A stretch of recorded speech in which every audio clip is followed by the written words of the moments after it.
High-level agencies, we're used to failure, right? We've cut our teeth as marketing companies.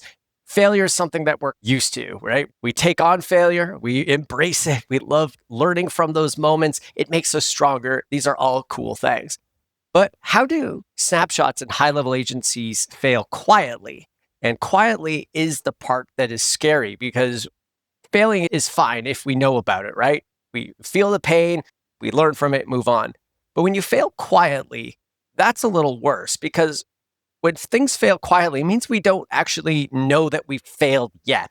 We haven't realized that the fight is already over. We might have heard in a boxing terms or in UFC, right, where you might have one contender who recognizes that he might have already lost the fight, right? The mental game that's already been lost. Or as the person who's going to win, I think the big famous one that we can all think of is the Khabib versus Conor McGregor fight for any UFC fans, right? Khabib knew already that he was going to win. You could already see it in how even Conor McGregor was responding, that mentally they two contenders were not on the same place.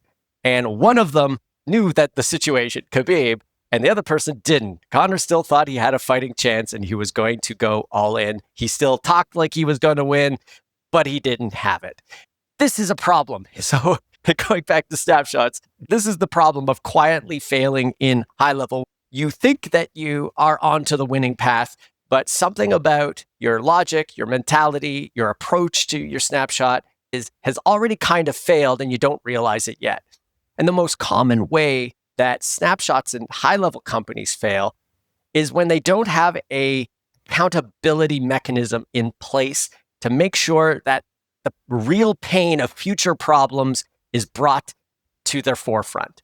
So it's really easy to build stuff. It's easy to build things in high level. Anybody can go and build a bunch of workflows, throw it into a snapshot, and send it out to 100 clients. But what happens when you want to make version 2 of that? What if there's bugs or problems with those workflows you made? Or what if you learned something after launching to 10 clients, something you didn't know at the beginning? Depending how you built that snapshot, it might actually be too late. It might actually not be fixable, or at least not fixable easily without having to completely start over, right? But if you didn't have any process in place to make sure that you can account for those sorts of problems, you're going to launch to all your clients. You're going to make a whole bunch of money. You're going to take all your clients' money, launch to 100 clients, and things are going to be feeling great. Progress. Look, we're making money. People are happy. Clients are happy. We're onboarding people. All is good in the hood. Taking into account is that how you built your snapshot is actually broken. There's something wrong, and this project is doomed to fail, and it's careening at light speed towards a brick wall. And to make it worse, you're not slowing things down because you don't know it's a problem. You're actually just speeding things up. You're hiring people. You got more money in. You're getting overwhelmed with tech support tickets. So now you're going to hire more people. You're going to add more kind of fuel to this rocket ship, right? But now you have people to pay for. Now you have team members that, you have your salaries to pay. So when the problems start happening, these tech support problems we had, wait, we can't just hire more people. The problems are getting bigger. Oh, wait, we have to start over. Shoot, we're stuck. So the common way that snapshots quietly fail is when there's not an accountability system. And you've heard it before, but we'll say it again.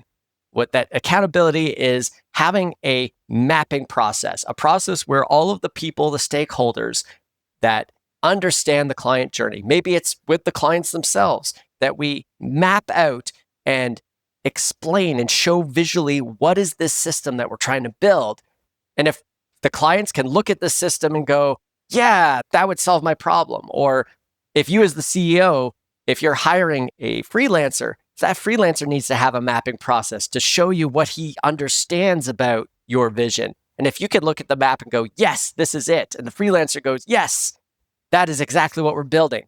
Now, that's not just useful for planning, that's accountability. Because if the freelancer goes and builds something for you and it's not on the map, they go build a webinar process. Oh, that'd be cool. But it wasn't on the map. So why are we building it? The second thing that gives us accountability that prevents these kind of quiet failures is documenting as you go. One of the scariest things when you're a solo agency or a small team, or maybe you, the business owner, have been the one who's been building HighLevel up to this point. The scariest part is when you have to then give that responsibility to someone else. It's your baby. It's kind of hard to pull yourself away from it.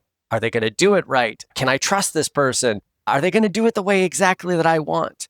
Not being able to fully let go and give free rein to your builders to take over for you.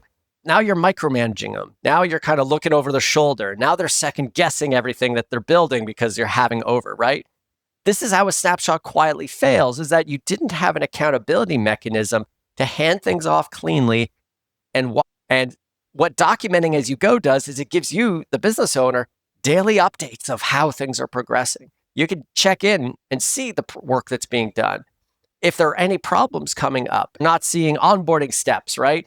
These are things that you can very quickly, from a more management level, touch in on a weekly or monthly basis, come in and go through without having to be into the weeds and understand how everything works, right? You just need to know, does it do what it says it does?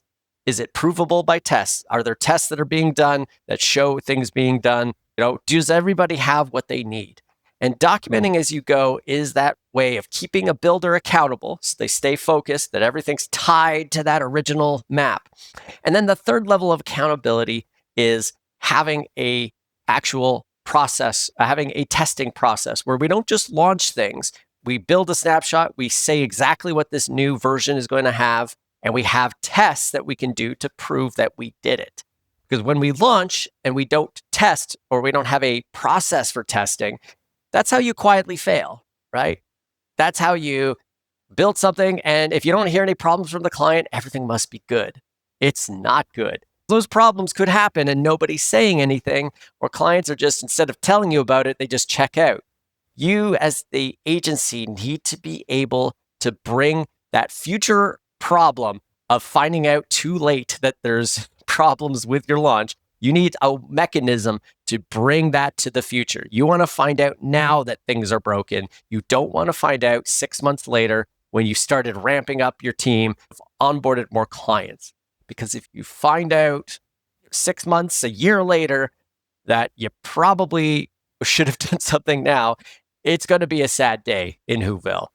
So what are some other ways that you guys have heard? I'd love to hear from you guys. What are some ways that snapshots quietly fail? And what are some of the solutions that you've done to bring accountability into your agency or for your clients if you help clients with snapshots? So guys, make sure you have an accountability system. If you don't have one and you want to learn a little more, grab the free training, agencyunbound.com/free training. To talk about it all the time, just ask questions in the comments. Love to hear from you.